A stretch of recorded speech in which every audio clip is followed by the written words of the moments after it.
ಈ ವ್ಯಕ್ತಿಯನ್ನು ನೋಡಿದ್ದೀರಾ? ನೆನಪಿದೆಯಾ?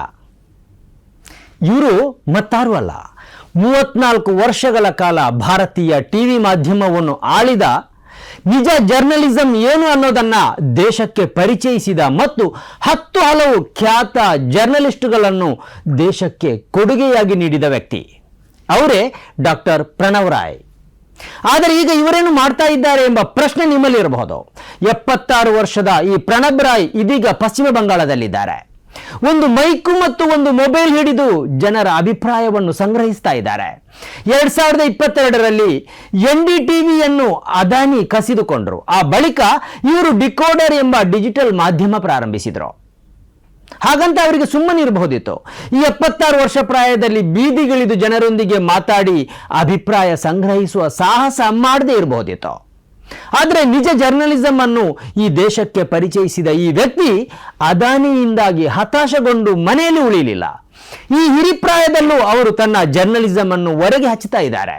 ಅದಾನಿಗೆ, CBIಗೆ, EDಗೆ ಮತ್ತು ಇಲ್ಲಿನ ಪ್ರಭುತ್ವಕ್ಕೆ ನನ್ನ ಸಂಸ್ಥೆಯನ್ನು ಕಸಿದುಕೊಳ್ಳಲು ಸಾಧ್ಯ ಆಗಿರಬಹುದು, ಆದರೆ ನನ್ನೊಳಗಿನ ಜರ್ನಲಿಸ್ಟ್ ಅನ್ನು ಕಸಿದುಕೊಳ್ಳಲು ಸಾಧ್ಯ ಇಲ್ಲ ಎಂದು ಪಶ್ಚಿಮ ಬಂಗಾಳದ ಬೀದಿಯಲ್ಲಿ ನಿಂತು ದೆಹಲಿಗೆ ಎಚ್ಚರಿಕೆ ಕೊಡ್ತಾ ಇದ್ದಾರೆ.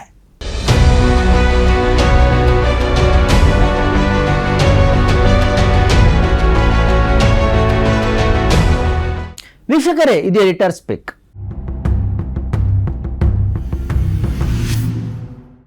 1984ರಲ್ಲಿ NDTVಯನ್ನು ಸ್ಥಾಪಿಸಿದ ಪ್ರಣಬ್ ರಾಯ್ ಮತ್ತು ಅವರ ಪತ್ನಿ ರಾಧಿಕಾ ರಾಯ್ ಅವರು ಭಾರತೀಯ ಜರ್ನಲಿಸಂನ ಪಾಲಿಗೆ ಅಮೋಘ ಹೆಸರು.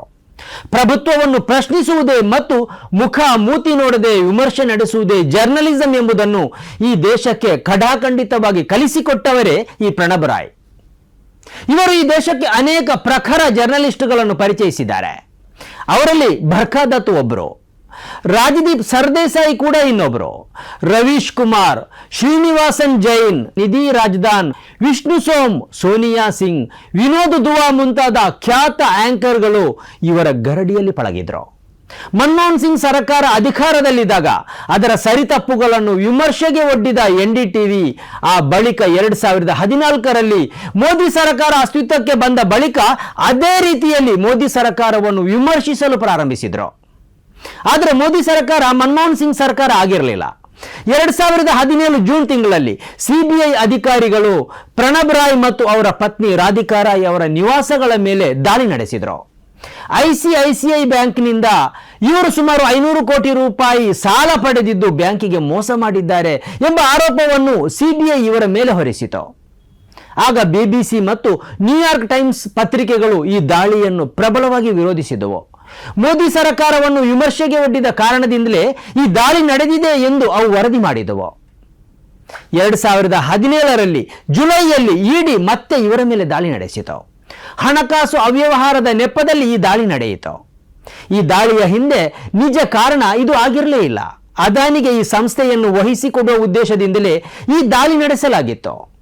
ದಾಳಿಯ ಬಳಿಕ NDTVಯ ಆರ್ಥಿಕ ಸಮಸ್ಯೆ ಪ್ರಾರಂಭವಾಯಿತು. ಅದನ್ನು ನಡೆಸುವುದಕ್ಕೆ ಕಷ್ಟವಾಯಿತು. ಕೊನೆಗೆ 2022ರಲ್ಲಿ NDTV ಅದಾನಿಯ ಪಾಲಾಯಿತು. NDTV भी बिक गया. Billionaire Gautam Adani's media division acquired more than 29% in news broadcaster NDTV. आपके पास अडानी का जहाज है, पैसा है, ताकत है, सब है, तो आप ही बनाएंगे ना कोई.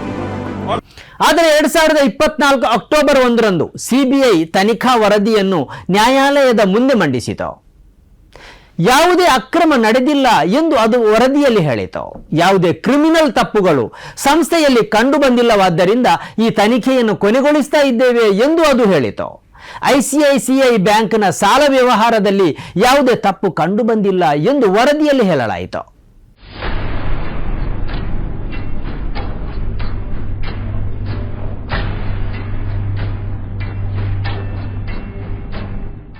ಅರ್ನಾಬ್ ಗೋಸ್ವಾಮಿಯ ರಿಪಬ್ಲಿಕ್ ಟಿವಿಯು ಸೇರಿದಂತೆ ಪ್ರಮುಖ ಹಿಂದಿ ಮತ್ತು ಇಂಗ್ಲಿಷ್ ಚಾನೆಲ್ಗಳು ಮೋದಿ ಸರ್ಕಾರದ ಆಲಾಪ ಮಾಡ್ತಾ ಇರುವಾಗ NDTV ಏಕಾಂಗಿಯಾಗಿ ನಿಂತು ಈ ಎಲ್ಲವುಗಳ ಬಣ್ಣವನ್ನು ಕಳಚ್ತಾ ಇತ್ತು.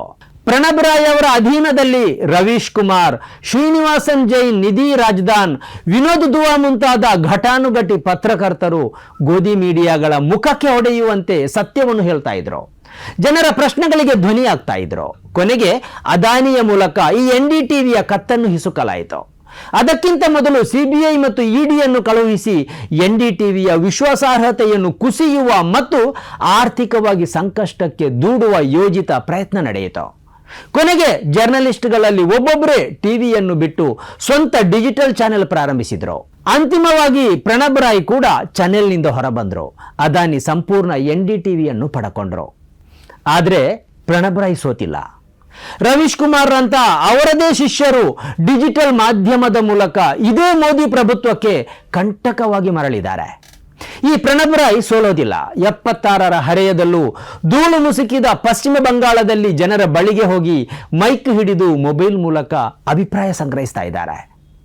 ನಿಜಕ್ಕೂ ಈ ಮನುಷ್ಯನಿಗೆ ಸಲ್ಯೂಟ್ ಹೇಳಬೇಕು. Salute sir. ಈ ಕಾರ್ಯಕ್ರಮದ ಪ್ರಾಯೋಜಕರು Gadiyar group of companies, specialized in piling and shoring, engineering consultancy, firefighting, steel structures, real estate. Office SIT Tower, Silicon Oasis, Dubai, UAE. ಸ್ನೇಹಿತರೆ, ನಿಮ್ಮ ಅದ್ಭುತ ಬೆಂಬಲದಿಂದ ಸನ್ಮಾರ್ಗ ನ್ಯೂಸ್ ಚಾನೆಲ್ ಈಗ 2 ಲಕ್ಷ ಸಬ್ಸ್ಕ್ರೈಬರ್ಗಳನ್ನು ದಾಟಿದೆ.